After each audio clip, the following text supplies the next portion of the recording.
In this week's episode of Crowdfunding Nerds, we discuss everything to do with your subject line. Mastering the subject line is super important. You won't have good email open rates unless you have a really good subject line. In fact, we've developed an entire course on email marketing, and we dedicate a huge part of that course to the subject line itself. You can learn more about that course at crowdfundingnerds.com/academy. Let's get into it. Game begin. Let's go. Lightning bolt, Facebook ad. That's awesome. Hey everybody, and welcome to another awesome episode of Crowdfunding Nerds. I am your host, Andrew Lowen, and I am joined as always by Sean. And today we're going to be talking about email marketing. We're going to be talking about subject lines and maybe a little bit about our Crowdfunding Nerds Academy, so which is a project that we've been working on for a long time. So how you doing, Sean? We're doing okay. Yes, I'm very much looking forward to having this academy done and dusted. It's been a lot of work crafting all these different videos and compiling everything. Yeah, I guess the idea behind our Crowdfunding Nerds Academy is there are a lot of people that listen to this podcast, and it's free. We make all the information free. We try not to hide anything. We give everything that we can think of to you on a particular topic that we discuss. But then there are well over 200 episodes at this point. And so how do you distill all that information down when you only have like 6 months until your Kickstarter launches or whatever? You need to get a high dose of concentrated information in a very short period of time. And so what we decided to do is we decided to launch a series of courses. We kind of tested this out to see if people wanted this information with the launch of our Facebook ads course. In case you don't know, we do a lot of Facebook ads and Facebook marketing for clients. And, we take people to Kickstarter and GameFound and, sell e-commerce products and whatnot.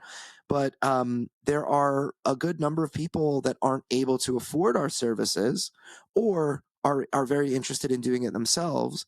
And so we wanted to provide some guidance for people that goes beyond just, podcast advice, but like I said, that highly concentrated dose of information that you can absorb in a short period of time. And so we created our Facebook ads for Kickstarter course, and it was awesome. I mean, we launched it during a month that's typically slow, January of, I want to say this was a year ago now, right? 2 years ago? 2 years ago, yeah. And it did really well, and we consistently sell that course, and it is extremely valuable information. We also update them, and everybody who bought that course gets free lifetime updates, because you guys, if you're listening to this, that bought the course, you were kind of our guinea pigs at the time. And so we threw in the promise of free lifetime updates for anybody that bought the course. Well, we're coming back to with what we call our Crowdfunding Nerds Academy. Now that we have a little bit more resources, we really took a lot of effort in like November, December to create robust and concentrated courses on the subjects of Kickstarter page design and email marketing done right. And because those are really, between Facebook ads, Kickstarter page design, and email marketing done right, those are three of the major subjects that people need to know in order to really see their project reach its full potential on Kickstarter or GameFound or whatever. And so that's kind of where we're at. We're at the tail end. We're just wrapping up the final course, which is the email marketing stuff. And correct me if I'm wrong, but you're currently cutting, or you have one video left, right? Yeah, it's like a little bonus section. I'm sort of still reviewing everything, making sure that there's no hiccups anywhere. And we have show notes that we include. So there's bullet points out of each video, which I'm still compiling for the last three. And then we also have links that we direct folks to. But yes, it's pretty much wrapped up. And I think this is what sort of sparked this topic in terms of speaking in this episode. Subject lines, is because it's all fresh in my mind. We've just covered it. In fact, we dedicate, I think it's the biggest amount of time in the email course to the subject line. We put a huge emphasis on that for a very specific reason. Yeah. Yeah, it's the thing. It's the single thing. If you can improve your subject line, it will have the greatest improvement on the entirety of your email marketing. Bad subject lines are so common, and they're almost like an afterthought. People Mhm. write the email and then they're like, "Well, what should my subject line be? I'll just do this because after the subject line's finished, that means I get to send it and just be done with this." So, we've seen a lot of really terrible subject lines, and bottom line, they hurt your open rates. They make people think email doesn't work because people have do a bad job with the subject line and other things too. But the subject line dominates your open rates. So if you have a bad subject line, you have low open rates. If you have a good subject line, you'll have higher open rates. And if people open your email, they'll read it, and that's really where the whole building the whole foundation is like if people actually open and engage with your stuff. So we thought Yes. it'd be good to dedicate a whole episode to the subject line and pair it with the Crowdfunding Nerds Academy announcement. We can talk a little bit more about that as well, but for now, let's jump right into the subject at hand and talk about the subject line. So let's start from a bird's eye view and then zoom in. Sean, you want to start like what is a subject line? Where is it located? How is it displayed? And why does it matter? Well, the reason the subject line is important, as you've alluded to earlier, is that it directly relates to your email open rate. And you want to maintain a high email open rate because it impacts your deliverability. So the lower your email open rate, the more likely your email is to be sent to spam, promotions, or not even be sent to the people that you're trying to reach. And then what is the subject line? It's the very text that you see in your inbox that's usually in bold, signifying that you haven't opened it. And not to be confused with the preview text, which is the sort of remaining text on that same line when you receive a new email, which sort of gives a preview of the text inside the email. So that's what the email is. That's what the subject line is, and that's why it's really important to master. And as you said, people who don't get this right can sort of be fooled into thinking that email doesn't work. And of the course that we've produced, we actually use 5 of the most common errors that we see within email open rates. And some of them range from just using all caps or using sales language. Anything that has, dollars or sales discounts is likely to be thrown into spam. So these are some of the red flags that we sort of warn people with. But if you want a general understanding of how to improve your email subject lines, there's a great website called subjectline.com. And you should throw in your subject line into there, and it gives you a prompt and it'll give you suggestions on how to improve your subject line. That's a really good place to start. Obviously not perfect. You're going to need to tweak it after that, but it's really good for, generating ideas. And actually one thing we cover in the course, which I think is worth mentioning now, is that when you first write your email, just write a draft subject line, then always review it at the end, because you might find, well, when you finish your email, you've added all the content, that the subject line is no longer appropriate, and you can tweak it after the fact, and you could have a subject line that's far more robust and accurate to what the content of the email is. And it always helps when you write a subject line of what you think you're going to be talking about, and then you're able to finish, kind of take a mental break while you're writing the email, and then you come back to the subject line and you're like, oh, this is terrible. It should be XYZ. But if you had never written one, then, a lot of the time you have to spend all of that even more creative energy thinking about what should I say. So it's a little trick of the trade. So yeah, I think we covered the subject line for. I mean, I had recorded for about 3 hours on subject line, and I think we cut that into maybe 60 minutes. I prepped, I planned, and I thought through.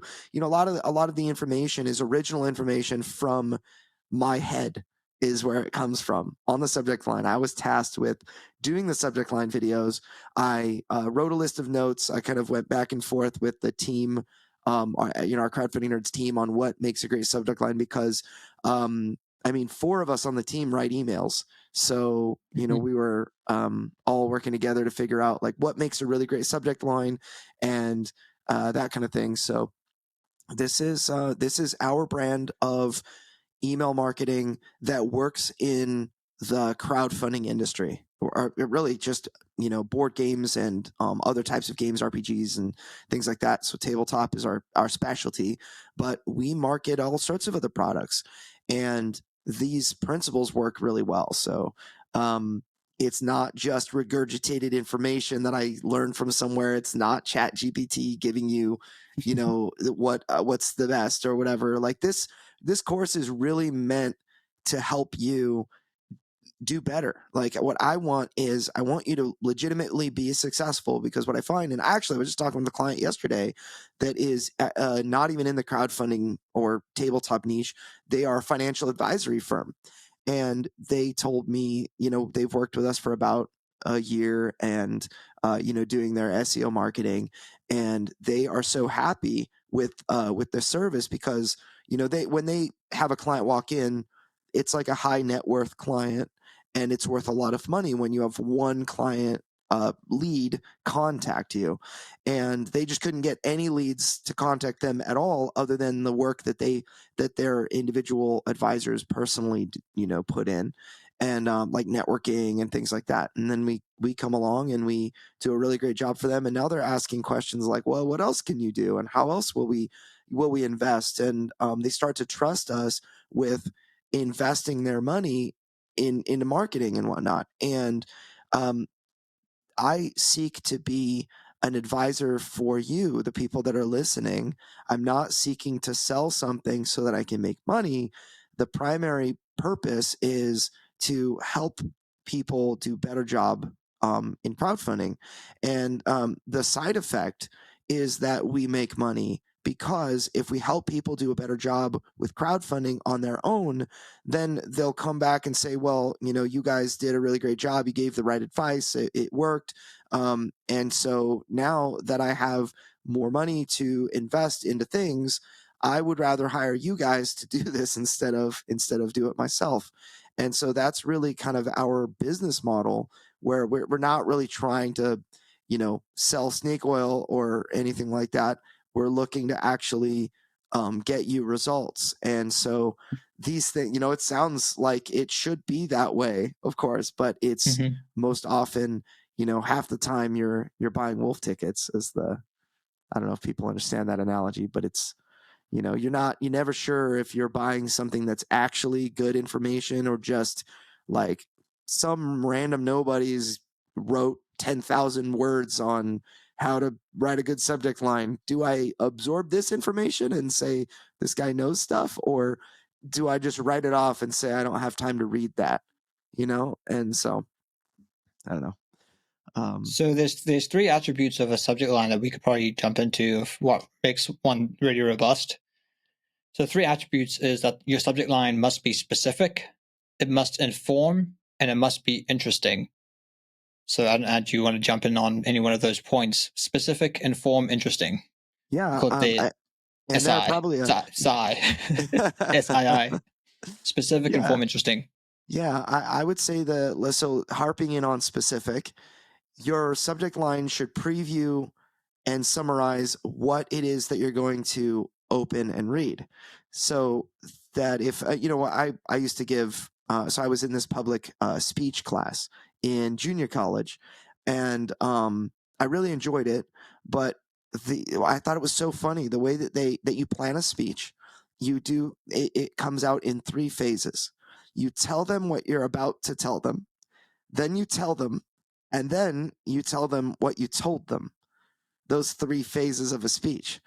And it's so simple, but it's basically like you're previewing the content you're going to go over so that people have context about what you're going to say and why I should listen, which is why we always try to introduce the episode with at least the subject matter that we're going to be talking about, so that right away, and in addition to that, this podcast has a title on it, so that way you can know if it's something that your time is valuable and also sparse, and it's either crowdfunding nerds or whatever podcast. And so why would you listen to this one over others?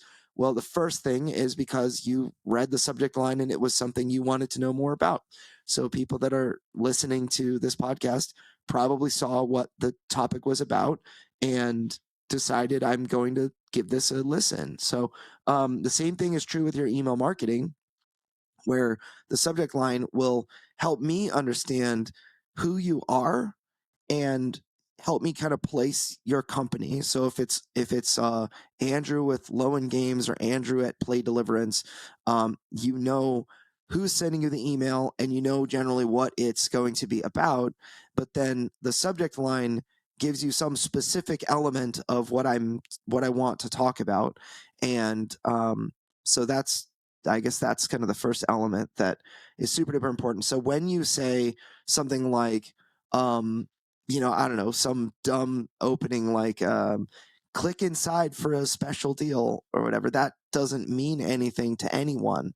You need to be really, really specific. In fact, during the Or coming course, soon to Kickstarter, which is one we often see. Coming soon. Soon is not specific, so you right. need to say coming in October or coming in 30 days or something to that nature. Then that's a better subject line. Yeah, or whatever game title is unleashing in 30 days on Kickstarter or whatever, that those are more specific and kind of help me place you. So like when I ask what is your profession, or the way that I think when oftentimes men congregate and meet one another at like an awkward social gathering like a child's birthday, there's a few kind of standard questions that you are asked or that you ask others. It's like, this is safe small talk to kind of broach like not knowing one another. And one of the first questions is, what is your name? And the next question is, what do you do? And what I'm looking for, I'm not looking for like a 3-paragraph answer to that question. And I'm sure you probably, if somebody is looking to sell something to you, they're like, oh, I'm involved in this really cool thing. I do it part time alongside my full time job. It's like they don't tell you their full time job, and that's like you're going to try to get me to buy product or buy into your business. And Just you subscribe here on YouTube. yeah. So it's like, man, I just want to be able to put you into a box. I'm a dentist, or I make board games, or I do marketing, or whatever. Like, just tell me what you do so that I can understand it, because I don't have mental capacity to try to understand all of the finite, or all of the finer details of multi-level marketing, or of a product that's super great, or whatever. I just want to know like what you do, and then I want you to ask me what I do, so that we can move on to like your family, or what do you do for fun, kind of thing. And that I think is what a good subject line should do. It should introduce your email and kind of put it in a box of like, this is what you're going to learn, or this is what subject matter you're going to read when you open this. And that's probably a very kind of a deep dive into the psychology of what that, like, why that's so important. But like, don't be weird, just tell me what it is you do. So Yeah, so it has to inform, right? And this is why we want to move away from anything that's sensational or that doesn't inform. It kind of just is there to like be like clickbait or something, or like, sort if of you over tell the me top. your game, like introducing the most revolutionary board game with infinite replayability, it's like, just poke my eyes with a pencil. I just think that's the worst. So the word revolutionary is something that I'll argue with. Is like, how do I know it's revolutionary? I'm certainly not going to read this content, but I immediately disagree that your product is revolutionary. It's not an iPhone, or whatever. It's like, I don't know what I want the audience to be able to define if the product was revolutionary for themselves. So, and then something like infinite replayability, it's like so common to hear that. And it might be like, we were talking internally, my Deliverance team and I, we were working on Deliverance stuff for the expansion, and we were talking about what actually makes Deliverance replayable. So you have these map tiles that you can turn in any one of 4 directions, and there are 11 of those in the base game box. So you could have a combination of I don't know, it's like 2 to 4 million, or maybe it's 20 to 40 million actual combinations of tiles. But that doesn't really change the game so much. Like there are some nuances that are kind of fun, but the game is not generally different because your map was laid out in a different way. It's different because the enemies are different and the angel that you're playing is different, and then the skills that you earned changes from game to game. And so game 1 you might be like the tanky frontliner, and game 2 you might feel like you're on the defensive as a healer with like a really high damage explosive attack that you can kind of build up toward, and it's just a really different feeling. But it's so simple to say, oh, this game has infinite replayability, and it's unnecessary because your game will probably be played a finite number of times. So it's easy to argue with, and it doesn't really inform, right, when you use sensational language. Also language that like doesn't make sense for the the actual game itself. We had actually one of our clients has a game that's like kind of about playing in the sand, and his company is called Cake Pie Games, and it's like easy. So he used a subject line. This is a recent post in our crowdfunding nerds community on Facebook. He said that I was asking about his Kickstarter image that he was going to use for his upcoming campaign, and it was like a picture of the game laid out on a beach with a little toy sandcastle and a shovel.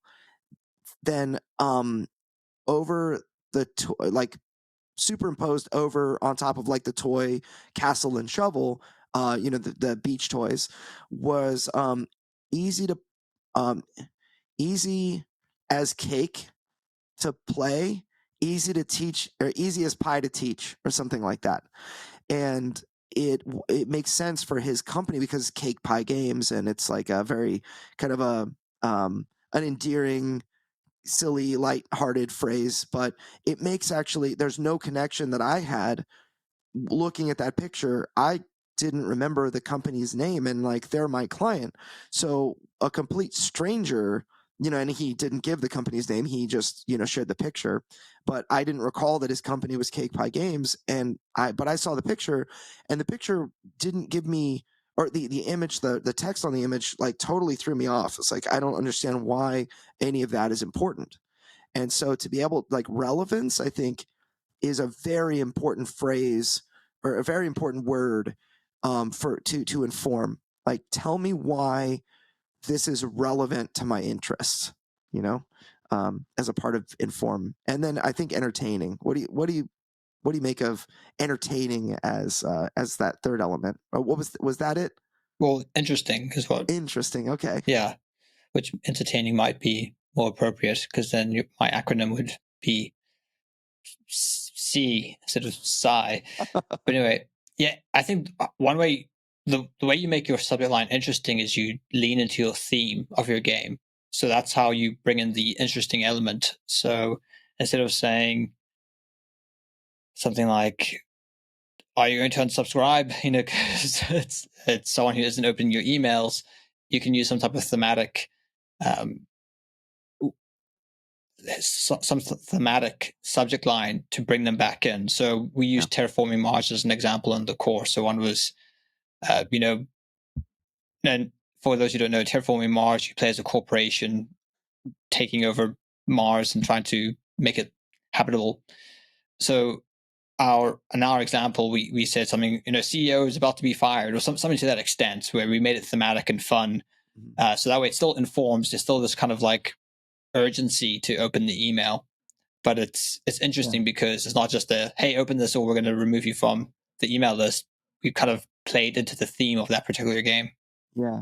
Yeah, I think that it's the more thematic a game is, the easier that is to make it interesting.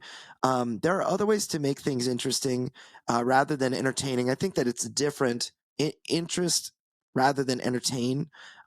I do agree that a subject line should be entertaining, but interesting can be a designer that we know, or an artist that we know, or from the creator of a particular game, or if you like this, you'll like that, just so that I can kind of place why I would want to open this now.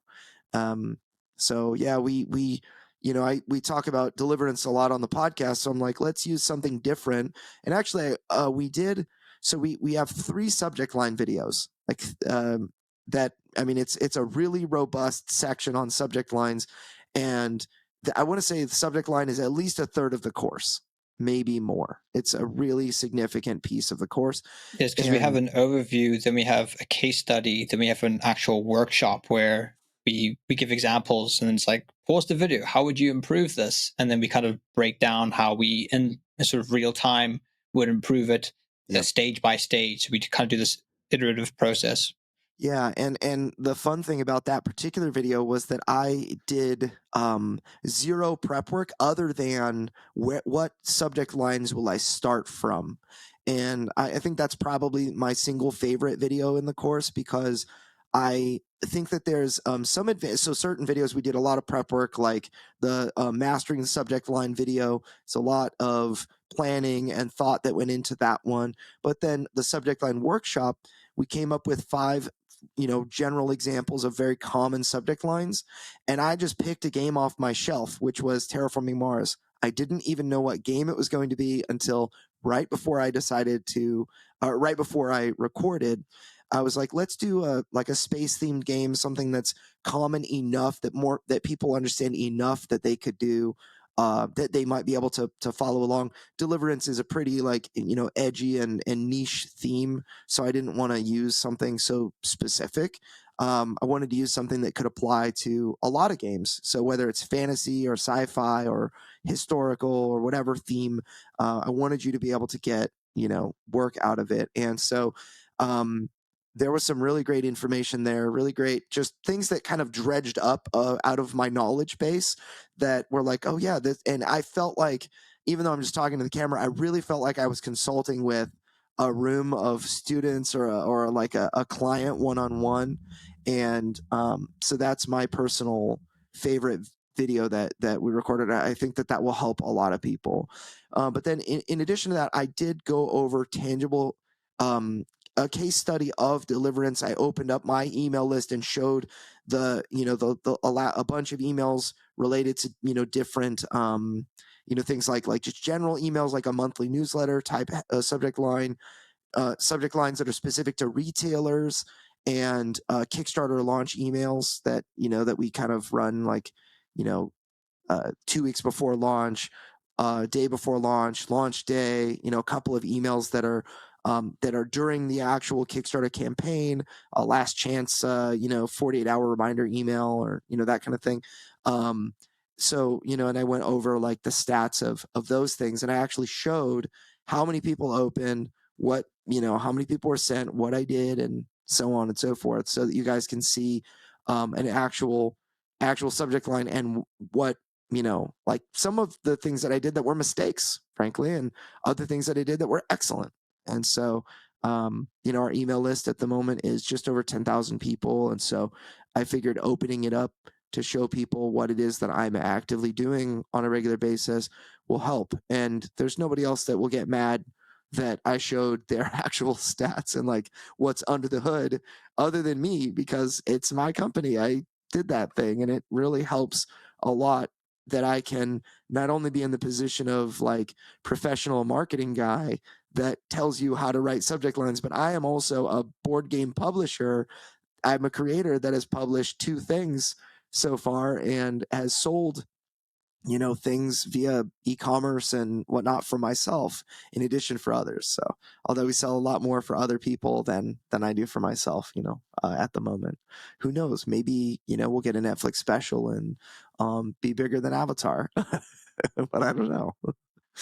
So anyway, what was the like major takeaways for you from that subject line? Like, what was your favorite? Do you feel like, because you had to cut all those videos, did you feel like you learned something, or like what was the most valuable takeaway for you when watching those videos? I think the most valuable takeaway was the idea of just starting with the subject line and coming back to it. It's something that, because I always feel, sometimes I felt the pressure of like, okay, I'm doing the subject line now and just trying to do it right there and then. but having the ability to come back to it later and retweak it and have a bit more of thought process behind those three things we talk about: being specific, being informative, and being interesting, and keeping that in mind. And then also things like subjectline.com is a great resource just to throw it in there once you have something drafted, and then get more feedback on how you could potentially improve things.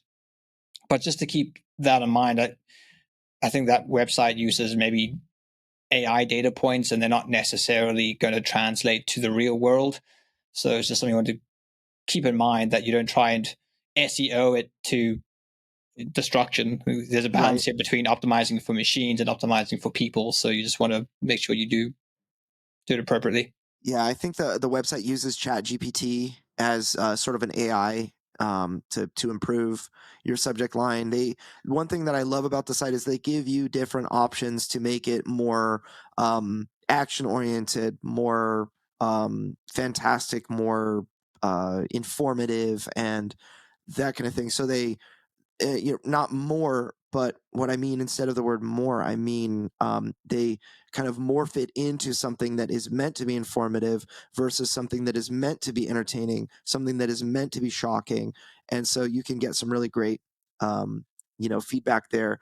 If you think you have a good subject line, drop it into subjectline.com. There's a little prompt that you can do that, and it'll give you 10 different alternatives. It'll score your subject line, and it's a pretty useful tool to use. So so I think there are some fundamental important bits about a great subject line, which maybe we could go over in a little bit. But just to kind of reflect on the whole email marketing course, it's really so we talk about, like, why even use email marketing, some like really important fundamentals that people get wrong, which email provider to use, the optimal schedule to send emails, and how to craft an email landing, like a landing page or a capture page for your email. Lots of subject line. What should you write inside there? How can you segment your audience so that you send the right stuff to the right people, and how to automate your email sends. And then we do also have this RSS feed thing that, frankly, Sean, you're much more of an expert on that than I am, but pretty excited about that. Yeah, we try to include some bonuses, and we will continue to add to it as well. We do have other stuff we want to include, like how to optimize your images for emails that still will be uploaded at some point. How to do cross promotion. We want to kind of actually get a case study of that, so that's something we're still working on. So we will continue to add to the course, but for the time being, it covers everything that you need to know, essentially. Yep. So I think one thing we probably should mention as well is the subject line length. So your ideal length is 6 words. You want to make sure that and that's not including an emoji. So with an emoji, it's probably going to be about 7 things altogether. But six words is a good place to start. I don't want to talk about the reasoning behind why 6 is like the magic number for subject lines. Yeah, 6 words. People tend to remember the first 3 words and the last 3 words of your subject line, and I know this was actually a clinical trial of some sort that they did. I don't know if the right phrase is clinical trial, but it was a study that was done on people in the way that they respond and remember emails after just hearing the subject line once, and the people in the study were most likely to remember the first 3 words and the last 3 words. So phrases or email subject line phrases that were like 8 words long would get kind of garbled and jumbled in people's mind. And again, I believe this study was before emojis became really popular in email marketing. So I think that emojis enhance an email subject line, as long as the emoji is relevant. Like we did a Terraforming Mars subject line was like, counting down in 10, 9, 8, and we put a rocket emoji, like a blasting off rocket, because it was totally appropriate, But if I were to put like crossed swords or something like that, it just doesn't make sense for that particular theme or the subject line, right? So I think that the emoji should be helpful. You ever and think there's a relevant. Right? time not to use emojis? Yeah, totally. I think that an emoji, you don't always need to use an emoji. I personally think that most emails you can find a good emoji to use, like a bomb, or like a guy's mind being blown emoji, or the for me, I use the angel emoji a lot because of my content. Um, it's kind of part of our brand now. The little angel emoji when I send an email, it's in like 2/3 of the emails we use. The scared face. There are some really common emails. For crowdfunding nerds, we use the nerd face emoji more often than normal, but there are a bunch that you can use. But yeah, I think that if you can't identify a relevant emoji, I would personally not use one. Rather than like trying to force one. The fire emoji is pretty good if you're trying to say like this is interesting or this is cool. This is But you have to use fire. it 3 times. Yeah, exactly. So, but yeah, if you want to write a great subject line, 6 words or less is ideal. And then if it's longer, make sure that people can get the context of your email by only reading the first 3 words and the last 3 words.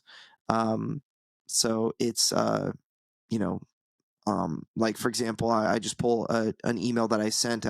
This one had a 56% open rate for me, sending to about 9,000 people.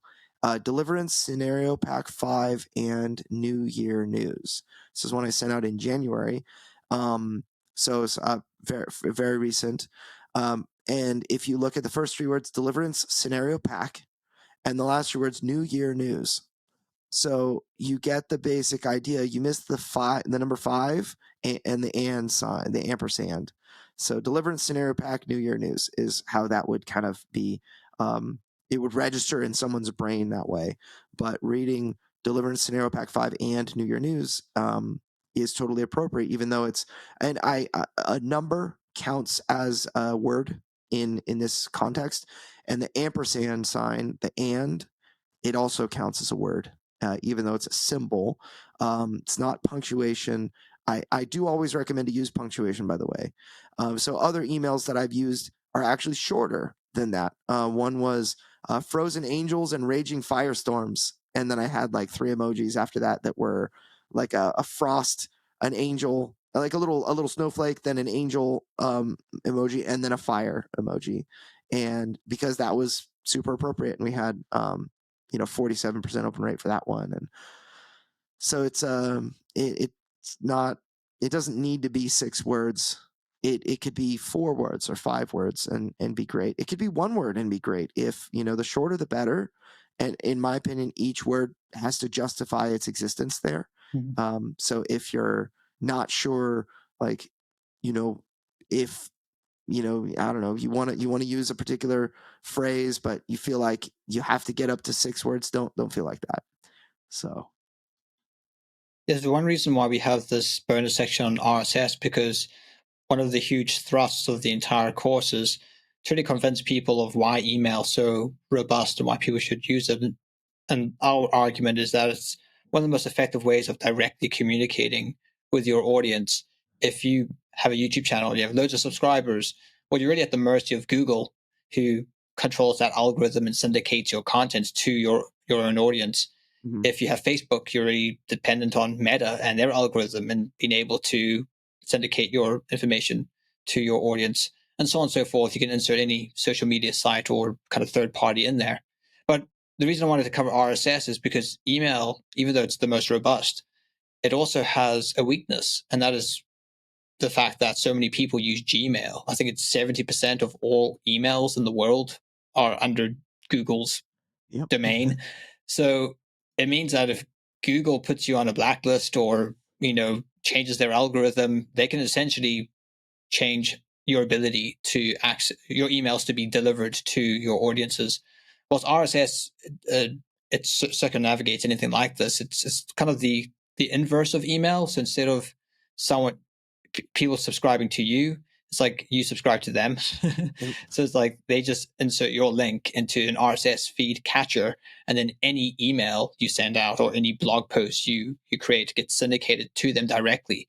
So they have the ability to turn that off or turn that on as they please, but it's a way to directly communicate with your audience without there being any third party involved. So it's a very robust way of actually communicating with people. And there's weaknesses to it, but I think it's worth mentioning, and it might even be worthwhile introducing to your audience just as a backup, so at least then are aware of it if anything was to happen with your domain accidentally being blacklisted. That can obviously happen. So it's a great way to still communicate with your audience if something ever happens to email. Yeah, that's a great point. Great point. So how do you like get on RSS, or how do you find your RSS and that kind of thing? So every blog uses some form of RSS feed. So an easy way to do it is just if you hit Command U, you can see the source code. And if you hit Command F, you can then type RSS or feed, and you could generally find it there. But there are browser extensions. So there's one called RSS. Let me just get the name here. I don't want to butcher it. Get RSS feeds URLs, and that's a browser for Chrome, for Firefox, and for Brave. And that will just crawl the website and find the RSS feed. And then once you have that link, you have the RSS feed link. And the cool thing is, even comment sections of blogs have an RSS feed. YouTube videos have an RSS feed. Subreddits have an RSS feed. So it's quite robust in terms of what you can subscribe to with RSS. And then you need some form of RSS feed catcher. So you could get browser extensions for this. The Brave browser has it built into its system. They call it Brave News, so you can incorporate it there. When you open a new tab, it will show there. Certain email clients have it. So like Thunderbird is an example of one where you can incorporate your email and RSS feed. So I actually used it in place of social media, because on social media, you have an algorithm, but if you have certain RSS feeds, you can categorize them. So I can have all my, tech news in one, all my, crowdfunding news in another, in a folder. And then at a simple glance, you can see pretty much every website or news site around the internet that you care about, talking about subjects. And then you can even subscribe to the comment section. So if people are, for example, Jamie Stegmaier's blog would be a great example of this. You could actually see where are people in the kind of board game crowdfunding space on his blog talking about certain subjects. That can help you understand what's kind of trending at the time. So it can be very robust in that sense, where you can have a kind of just at a simple glance, a bird's eye view of what people are talking about, what's trending. Yeah, that's pretty cool. And you know what's so interesting about the RSS thing is it's been around since like the late 90s or the early 2000s, something like that. It's been around for a very long time, almost as long as email, which is kind of shocking to think about. But yeah, so the so getting back to the subject line and to really kind of drilling in, I think a lot of the time I recommend as a general rule that subject lines should be action driven, using verbs like get or I used the word unleash earlier. I found that as I went through my emails, there are not very many that are actually action driven. So it's funny because it's something that I generally recommend, but I think I looked at like maybe between 12 and 15 subject lines, and I think maybe 3 things were like, asked for help or told people to do something, and the rest were generally built to inform over kind of call to action. And I think there's a very particular purpose to action driven language. If you want people to take an action, then you can include it in the subject line if the whole purpose of your email is to get them to take that action. If you're advertising a sale, for example, you might be like, get deliverance 20% off, Black Friday only or something like that. The word get is the action verb, that I would be using. So I generally do recommend that they're action driven, but then I myself, I don't use as much action driven language when I do like my monthly newsletters and whatnot. What are your feelings on this one? Yeah, I think it's a good rule of thumb, but sometimes some of the things we suggest, they don't work. I think as long as you're doing those 3 things we spoke about, that you're informing, you're being specific, and you're entertaining, then I think that takes priority over using an action. Yeah, it's certain things. I would argue that they, instead of being absolutes, they're more. I guess it's Suggestions. more like probabilities. It's like when like the book of Proverbs. It's like, you shouldn't. This thing won't happen every single time, but it generally is going to be. It's generally good advice. One line in the book of Proverbs says, "Don't answer the fool," and then the next line right after that says, "Do answer the fool." And it's like gives rationale as to why. And so I find that this kind of can be much the same, where the advice is solid, but I think also the application is really important, and you get a lot of that in the course. The like I even talk about this. It's like there are a lot of I recommend that you would make action driven subject lines, but I don't actually use that many. And I have many of our strongest emails with between 50 and 60% open rates are not action driven. So they're much more like, this is what you will find inside this email. That's kind of the intent of that's the way that I like to do subject lines personally, for deliverance. So And I then in terms remember. of benchmarks, we probably should discuss that before wrapping up. Yeah. A good benchmark for your email open rates is between 40 and 50%. That's kind of where you want to be hitting Yep. with your email open rates. In fact, MailerLite just released a huge document, which you include in the show notes, of the average open rates on different industries. So that'll be worth reading and going through that. I think they even did an article, what was the best time to send out emails. And as far as I remember, it was something like 4 o'clock in the afternoon on a Monday is like the optimal email open time. So that'll be worth going through as well, just in terms of, as you're thinking about how to optimize your emails with your subject line when you send out your email. And when you send out your email is going to be important in that factor as well. Yeah. It's interesting because I send my emails out at 5 a.m. Pacific Standard Time. So 8 a.m. Eastern, 5 a.m. Pacific Standard Time. And I get really great results at that time. And MailChimp is what I use, because I kind of have always used it, been grandfathered into it, and now if I had to switch, it would be a big pain. But I wish I could use MailerLite for my own stuff. We use MailerLite for crowdfunding nerds, but MailChimp for deliverance. And so, but with deliverance and the email list there, it gives you this send time automation, where if you pay enough money for it, you get extra features in Mailchimp. And Mailchimp has it used to have like 65 or 67% of all email marketing.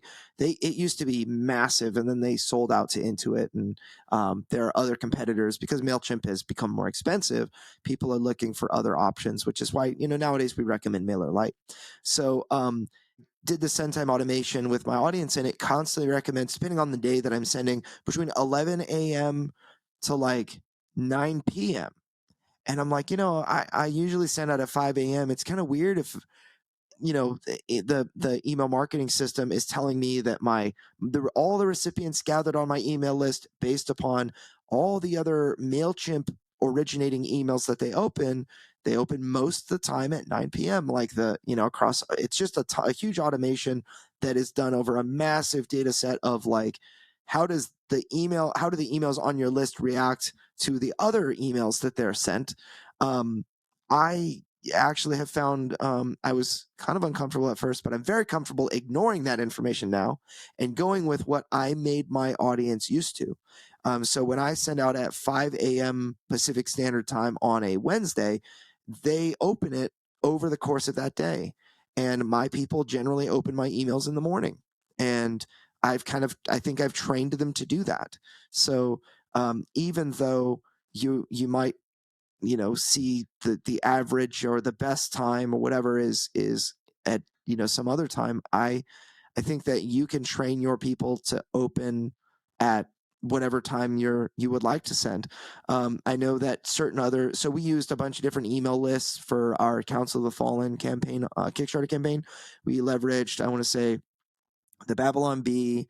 We leveraged Bible Gateway. We leveraged a couple of other lists that I found that seemed relevant. Like I want to say one was Christianity Today, their newsletter, and something else. Anyway, they sent out one sent out at 12 p.m., one sent out at 3 p.m., and one sent out at 4 p.m. Eastern. So it was, there are just very different times for people, or generally email lists that I consider to be within our target market for this game. And so it's a curiosity. But you're Cool. absolutely right about open rate. Like a healthy open rate is 40% or above. If your emails don't have 40% opens, then either the people didn't want to receive the email, or they didn't remember who you were, or the content wasn't interesting, Or or you need a maybe you segment. got blocked. Yeah. Or do a blocked. I think another Yeah. thing about the email open rates is that that's probably recorded when they open the email. So if it's, for example, MailerLite was saying something like Monday at 4 o'clock, that doesn't mean you should send at 4 o'clock. It just means that's when emails get opened. So you want to make sure you're in the inbox by 4 o'clock. So I know that Modifius, for example, they always launch their Kickstarter projects noon, midday. So 4 hours later, that's when people are probably opening up that Kickstarter email, for example, or their launch email. So that's something to keep in mind. Just because the optimal open rates are at a certain time doesn't mean that's when you should send your email. You should probably be sending it beforehand. So when they check their email and they've got a big list of new emails that have come in, they see yours in that mix. Yeah. People generally will check their email before work, during lunch break, and then after work. Sometimes also right before they go to bed. But I like to be in the inbox early enough that they can open it up before work. Most often, I just find great results there. Also, the older your audience skews, the earlier you can send it. So if my audience was filled with like 75-year-olds, then like a former client of ours that we sent a ton of emails that were all selling things, that's just the best open rate, the best time to open. So so there are a ton of other really important elements of a great subject line that we cover in the course, but some, like just rifling them off really quick, they should, number one, minimize the use of sensational or canned or gimmicky language, and you don't sell, and you don't use discounts or sales language, or like, I don't want to see save 10% or save $50 or whatever in your subject line. That is one of the things that Google will like flag. So Gmail in particular, and other email marketing or email providers will flag your email, even if you have great open rates normally. If you're like, back my Kickstarter now, then Gmail is going to say, I don't think people are going to want to see this. So it'll put that into spam or the promotions tab, which is kind of like the spam folder because people aren't often used to using the promotions tab. You'll get filtered if you do stuff like that, which is, we've seen people launch, they've had a good email list. In fact, I was one of these people during our September launch. I had very high, strong open rates of, 40 to 55%, really, I guess 50 to 55% typical. And then, I launched on our launch day. It was actually a really low, it was like under 40% opened our launch day email. And, the day before we launched, we had like 70% of our people open. And so we got this major filter of, basically to the spam folder or the promotions tab, because I was using language that was a little too salesy in there. And I actually also teach you how to kind of recover from something like that. And I give you in the case study of my company exactly what I did in order to make sure that we didn't stumble on launch day and had a successful campaign. So there's a lot of really great advice in there. And so I don't know, maybe we could, any other advice like that you want to give on the subject line that's super duper critical. No, it's maybe just again reiterate that in the course we use a lot of first-hand case studies, so it's not airy fairy theory. This is what's actually worked for us. We kind of give people a behind the scenes look of what's worked well for some of our clients and for yourself in terms of deliverance.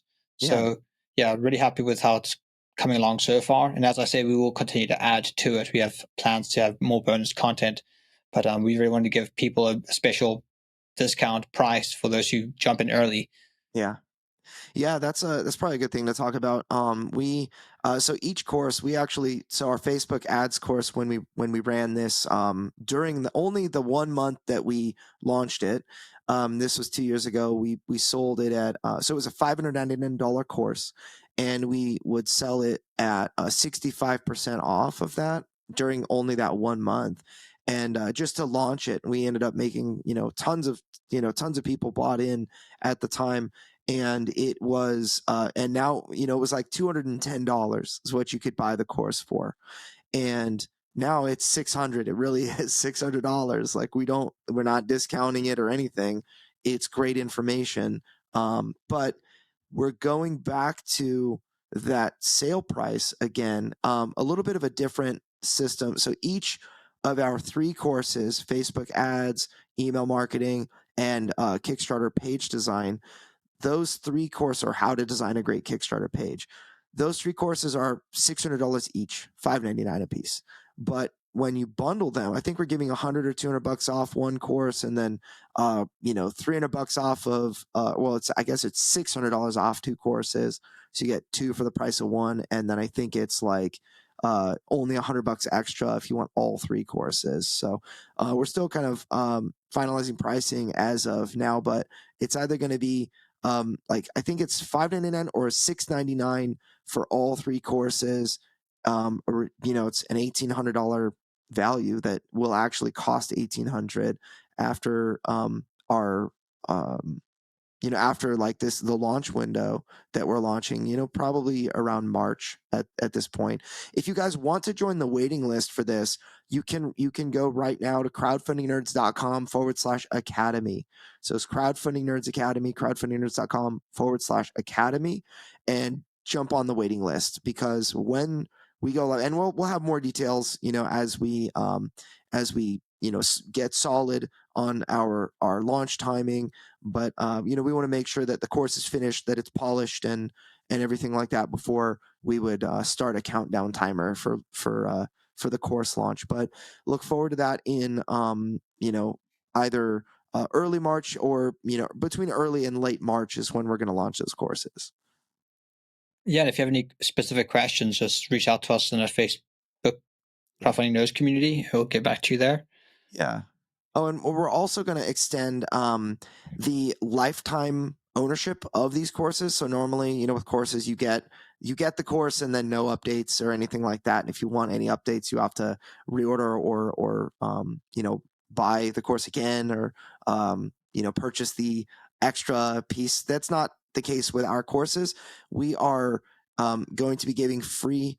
We're going to include lifetime access for everybody that snags it. So if you don't have a Kickstarter campaign that's coming up, but you really wanted that page design course, or you're not ready to run Facebook ads, but it's the cheapest price that you'll ever get, the Facebook ads course, you can snag that or bundle them, and you'll get lifetime access, so that when you are ready, you have the resource to consult. So anyway, appreciate you guys for supporting us. Everybody listening to this podcast, especially at this point late into the podcast, we really appreciate you guys and how you have, been, it's kind of crazy to see like how this little podcast, it just helps so many people. And so just thank you for, sharing the podcast. Thank you for listening to the podcast. And, I hope that you find great value out of these courses. So I guess enough blithering. I am going to let Robot Richard send us on out. Well, that's all the time we have for this week's episode of Crowdfunding Nerds. For more resources, articles, and to listen to past podcasts, please visit us at crowdfundingnerds.com. And if you have a crowdfunding question, we also have a page on our site where you can send a message directly to us. Please visit crowdfundingnerds.com/question. question. And if your question is a great question, we may include it in a future podcast. Thank you all again for listening to this week's episode, and we'll see you next week. Stay nerdy.